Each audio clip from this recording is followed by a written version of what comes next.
work at the intersection of social media and how brands talk about brand purpose and paid marketing. So I've really been looking forward to asking some questions to Joanna and learning more about her background. Um, so real quick, I'm sorry, I'm having trouble figuring out how to turn this Take thing your time. on. But Joanna, while I do that, can you start by kind of introducing yourself and the documentary you're working on?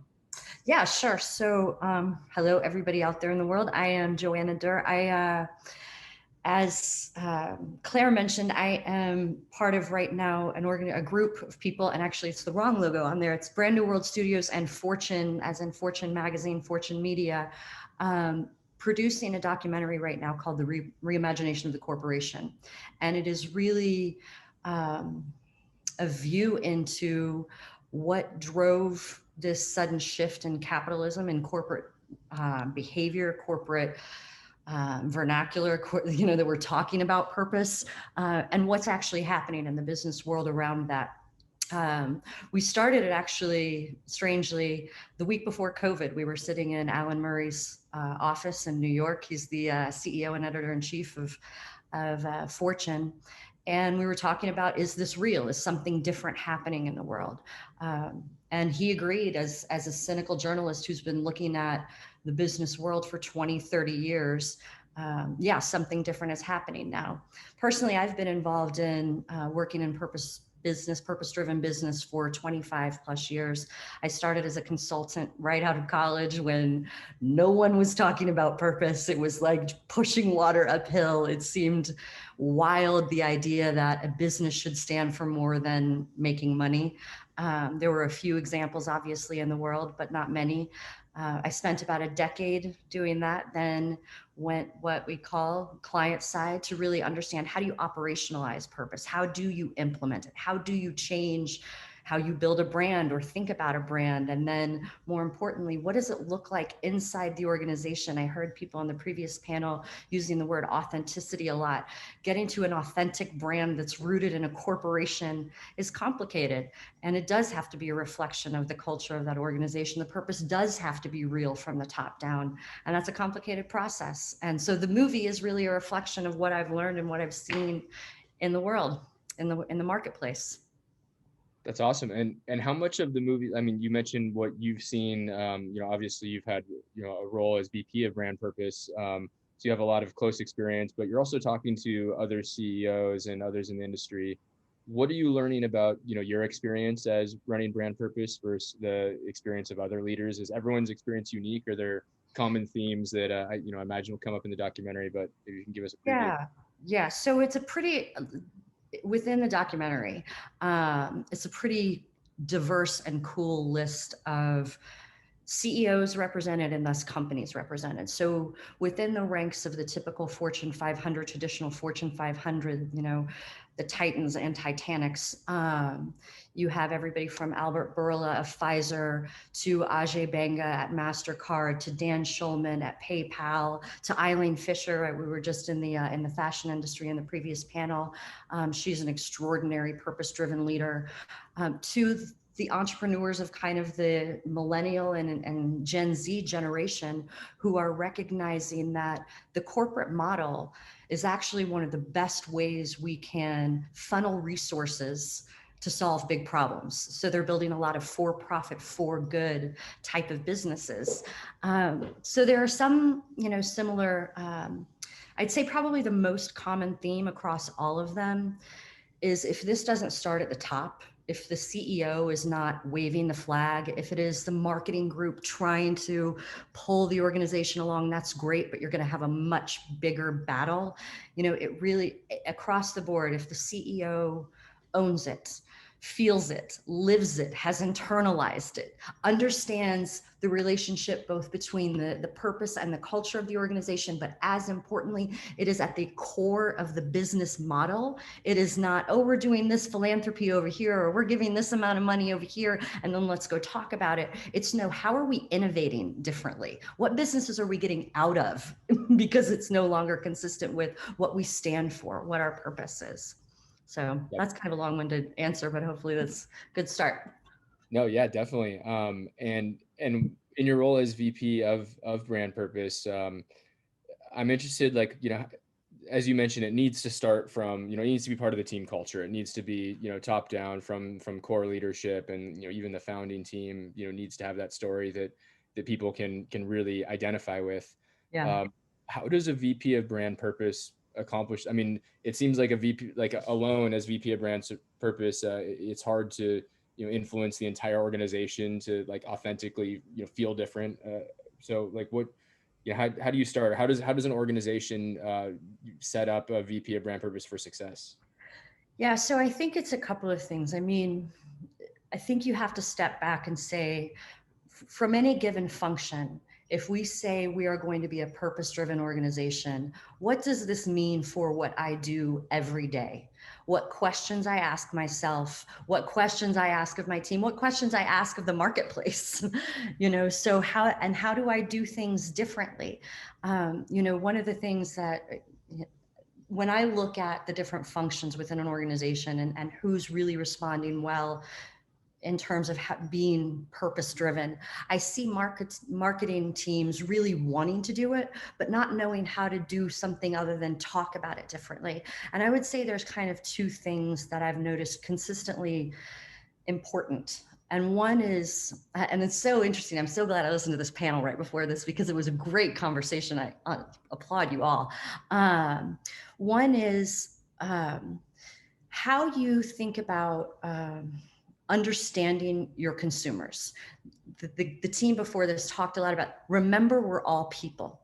And when we've gotten so far down the path of analyzing our consumers and segmenting our consumers and understanding the different psychographic groups of our consumers, I sometimes wonder as marketers, are we actually creating some of the division in society that we as purpose-driven marketers want to try and overcome, right? Where are we reinforcing stereotypes? Where are we reinforcing division? And so I think about how do we rethink about how we understand our consumers, how we segment our consumers, and how we use that data maybe for good. The other side of that that I think is very just the genuine way to do it is storytelling. There's a professor at Emory University in Atlanta that I've worked with named Robin Fivish, and what she studies is storytelling and psychology. And what she talks about is we all understand ourselves and one another through stories.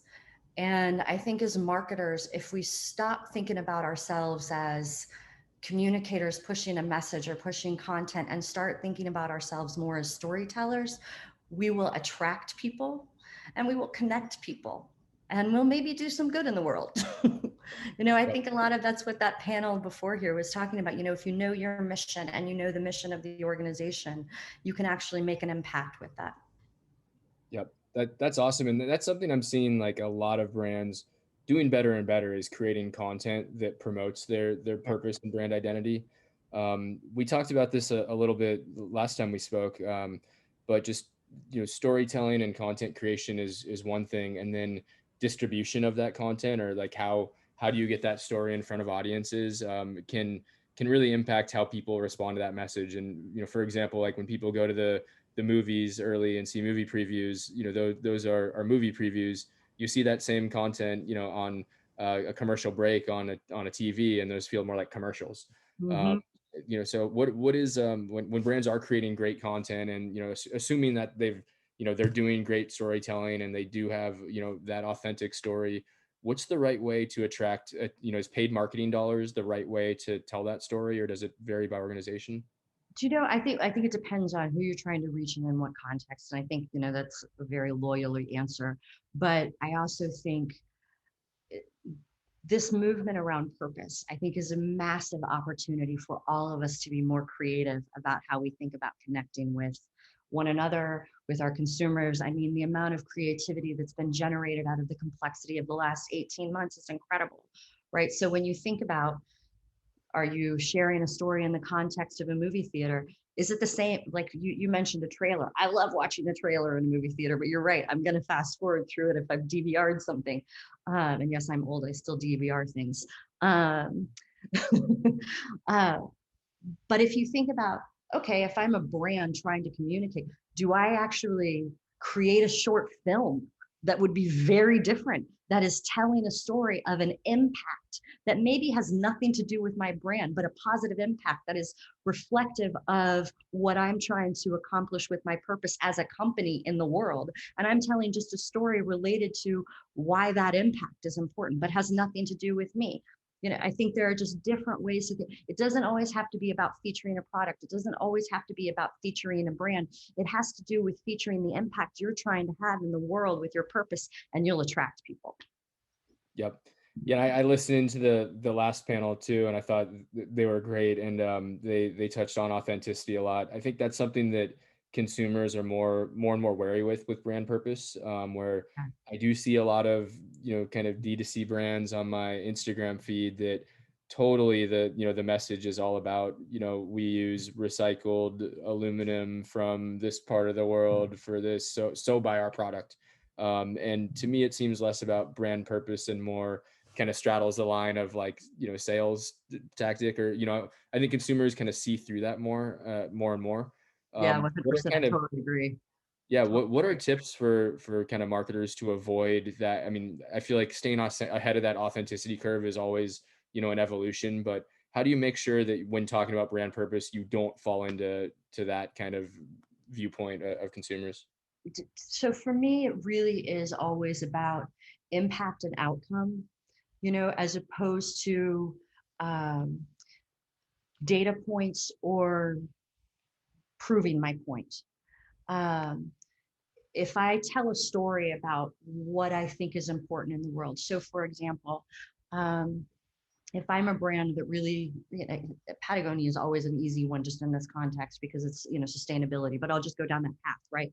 They're not telling any story about the amount of, um, you know, um, impact that they've had or reduction in their carbon emissions. They don't go out there with those stories. They tell stories about why the environment is so special to all of us. And don't you want to be part of that, right? And then if I want to go understand, well, are they delivering on this? I'm a savvy consumer just like everybody else. I can go find that information. So Mhm. get people inspired with your stories. If you really believe in your purpose, you will get people inspired to join you. And then they'll want to join you after they've done their homework, and they will, because they'll call BS on you faster than ever before. They'll come join you, get on board. So tell the story that inspires them to be inspired by your purpose, why it's valuable in the world, and then they'll come find the data. Yep, that makes sense, and I think that makes it a lot less transactional, right? Where it's not Mhm. less like, you make this purchase and we do this for the environment, and it's more like this is who we are. Everything we do it revolves around this purpose, and I think that's much more something that people want to identify with as well. So that makes a ton 100%. of sense. Yeah, Yeah, I 100%. like how you broke that down. In terms of the documentary, sorry, kind of coming back to that.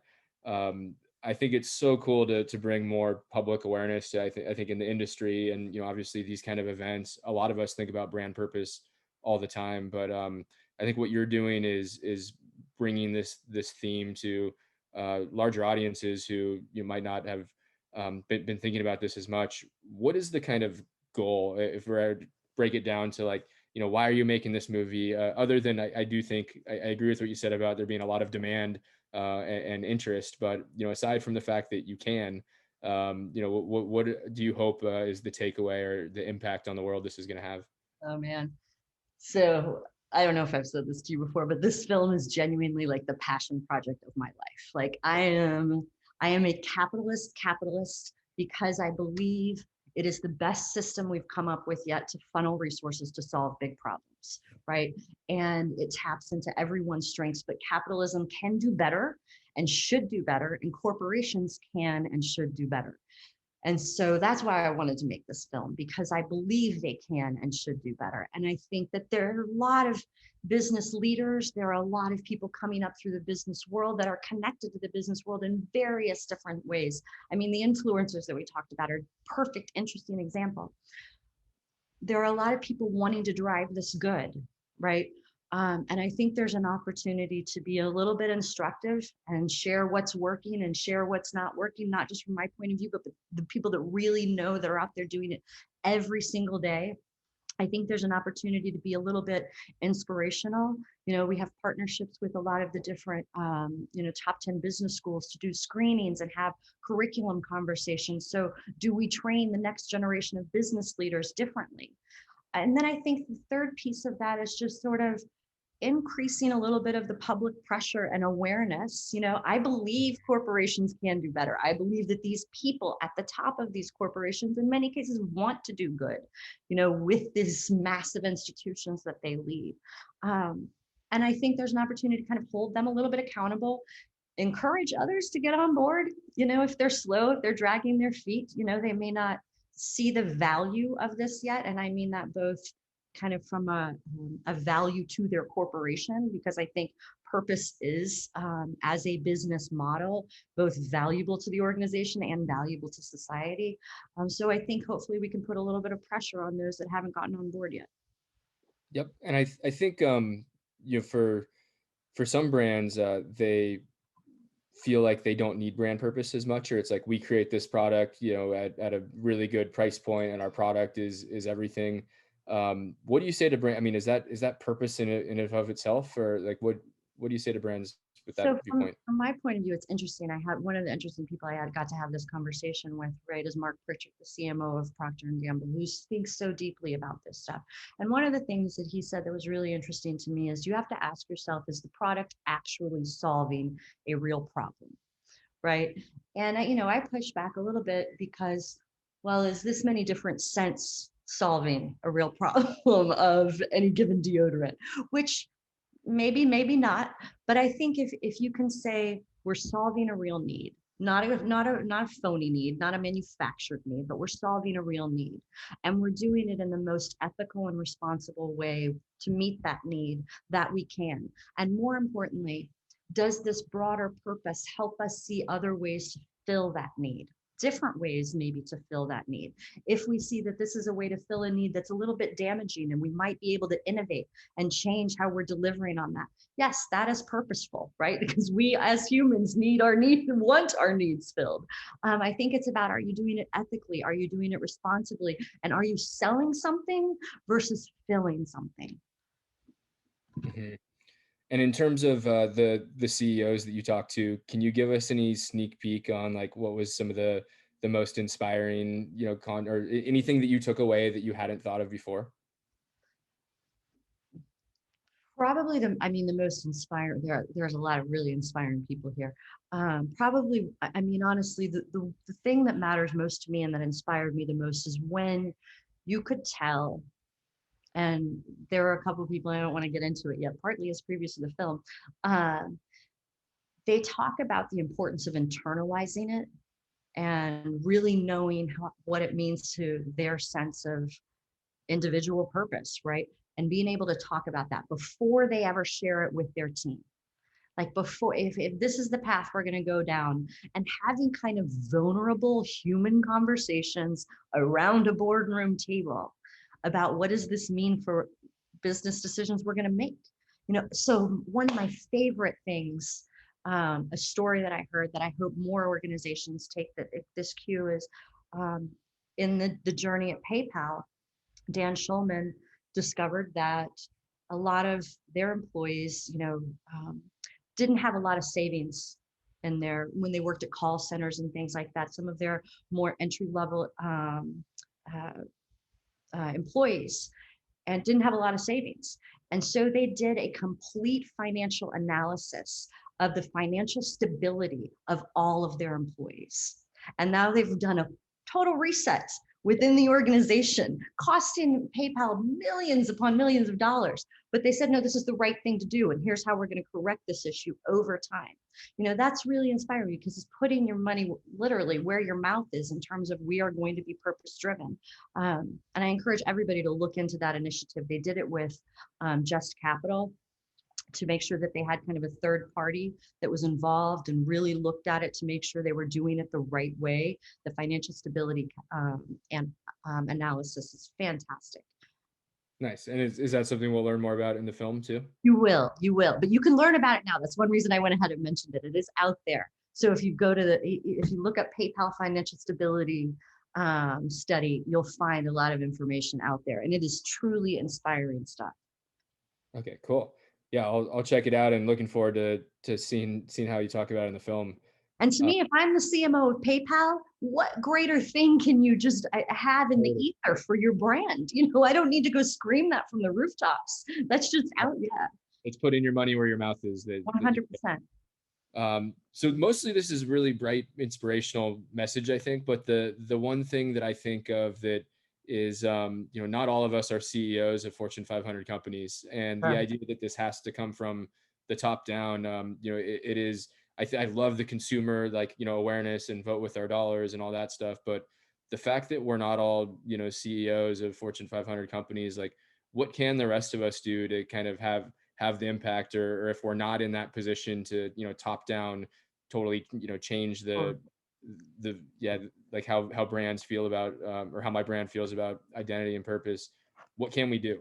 How Well, do I we? think part of it is we're doing it right now. Like this is part of doing it, in my opinion, honestly. So Hell yeah. the film is just to kind of come link back to that, and to answer your question. There were three really significant forces at play in the world that laid the foundation for the Renaissance. One was the Black Plague that had been going on for about 100 years and had killed 3/4 of the European population. The second was the Medici family, which was the largest bank in the world at the time. The Florian was the only international currency. They suddenly had a massive problem on their hands because they had run their business on feudalism, and now they had no population. And so they, out of self-enlightened interest, created the first free market. And the third thing was the printing press. And the printing press led to the democratization of knowledge and thus the democratization of power in a way that the world had never seen. And those three things laid the groundwork for the most innovative and creative age in human history, the Renaissance. We have three similar forces at work in the world today. We have our own plague, right? The pandemic that we've all been suffering through and learning through and trying to get better through together. We have self-enlightened interest in the business world in a way that we haven't seen in generations. And we have YouTube, we have Zoom, we have social media that is democratizing, shifting the balance of knowledge and power like we haven't seen since probably the printing press.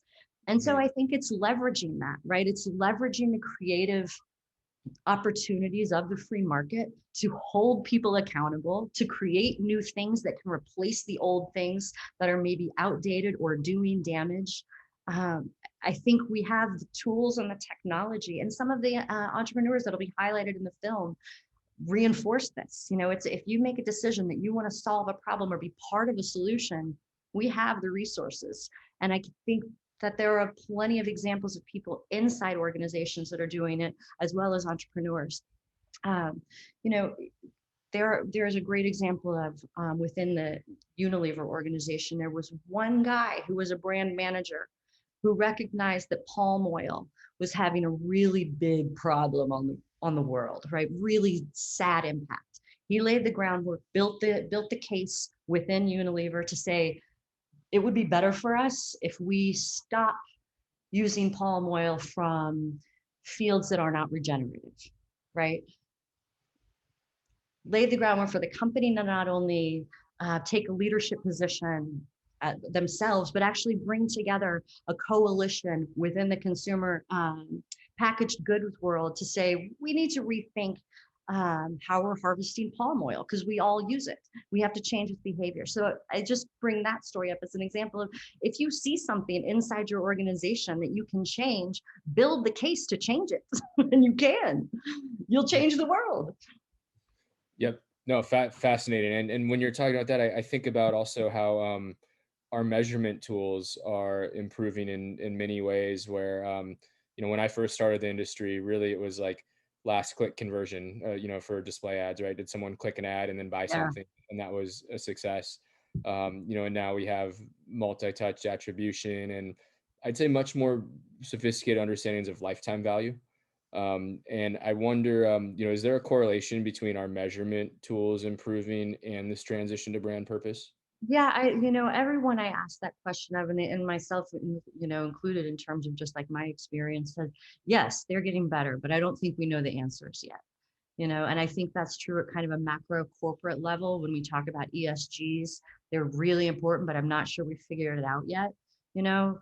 And certainly that's true within the marketing world. How do we make sure we're measuring the right things that um, create shared value, right? That do add value to our brands, that build our brands in the way that we, along the lines that are responsible and purpose driven, but that we do attract the consumers that we need. And I don't think we know the right measurements yet. I think the ones you're talking about is a great first step, you know but I don't think we know them yet. And I think asking ourselves different questions on the front end, like I was talking about in terms of segmentation, are we thinking about segmentation the right way? Are we are we delivering on what we learn about our consumers in the right way? I think if we ask those questions on the front end, we'll ask different questions about how we measure and track success on the back end. Yep.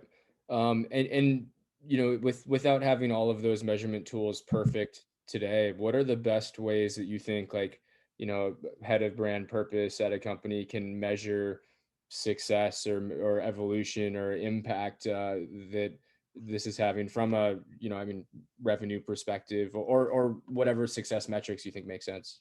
Do you know, it's funny because I am not a big believer in um, what you really get out of a lot of either survey or consumer data when it comes to um, how people genuinely feel about your brand. I think the best way is to scan what's out there in the world. I think if you understand how your brand is thought about in the social world, in the social media world, you have a better and your company. I think that is as big a reflection.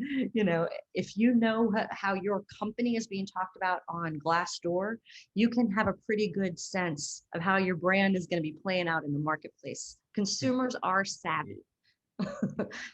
So I look at places where I'm not asking. Hmm. And in terms of like how you talk about that kind of stuff with the rest of the organization, or like trying to get CEOs to adopt brand purpose more, is it the same kind of stuff that you're sharing outside of like, I mean, I understand you can look at like what's being talked about on social, but is that what you would share within an organization on In to terms of show getting people on effort? board. In Yeah, terms, yeah. yeah, I mean, one of the things that I learned about it when, in that kind of leadership role within the organization is, in a lot of ways you have to see yourself as an ambassador. And anytime that there's somebody that either challenges the notion of purpose outright, that doesn't see the value of it, I think you have to understand where they're coming from, right? I mean, it's a cliche, but meet them where they are, and where they are. And I've tend to find that people are doubters for one of two reasons. It's either they have a hard time emotionally getting there, or they have a hard time intellectually getting there, right? I don't buy in, or I don't think this is real.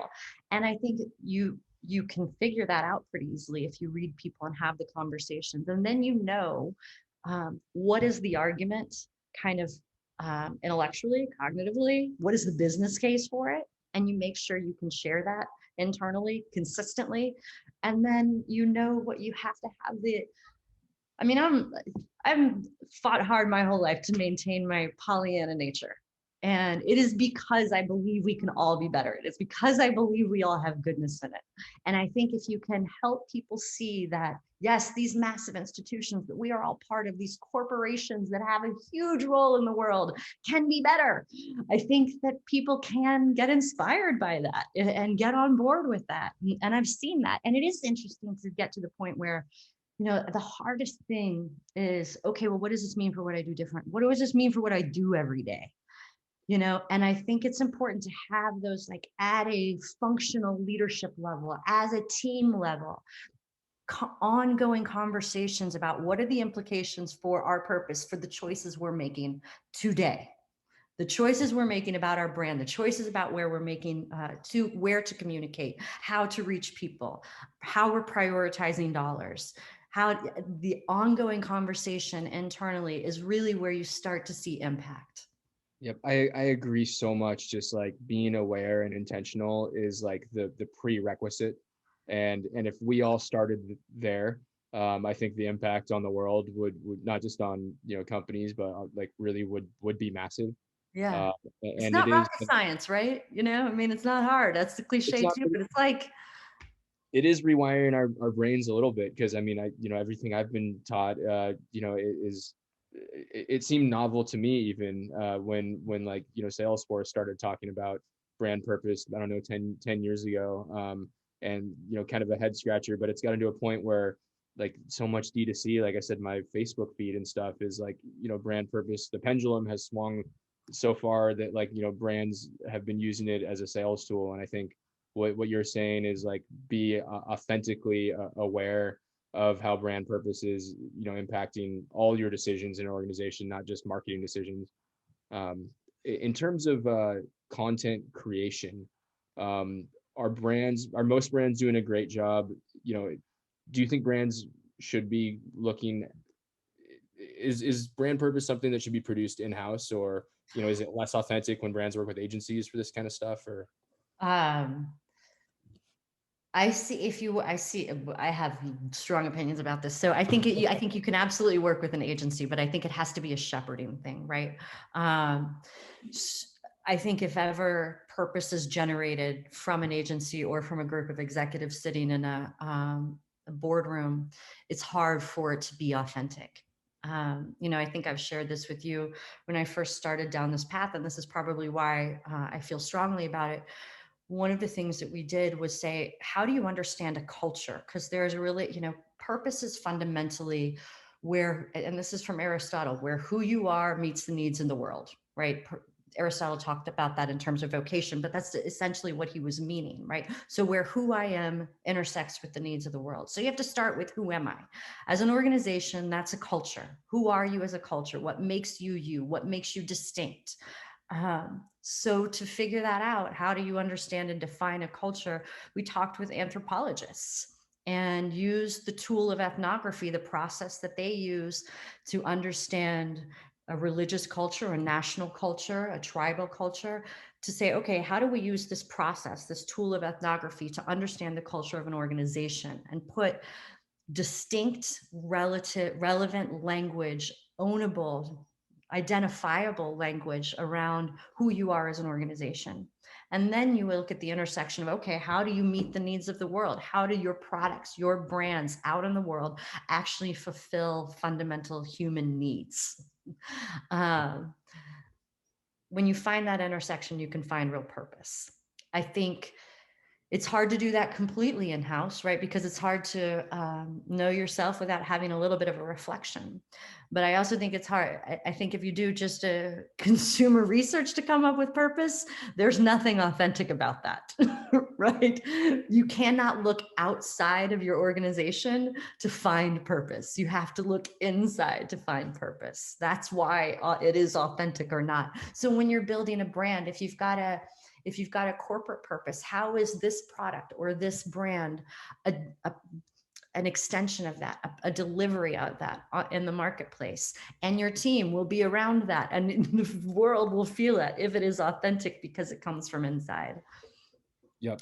No, it's inspirational. I can't wait to see the film. Can you tell? Well, I have just a question about being a filmmaker. I didn't want to make this conversation too much about the pandemic, but obviously making a film, connecting with a lot of people. Are we going to see a lot of like Zoom interviews, or how did you pull this off? No.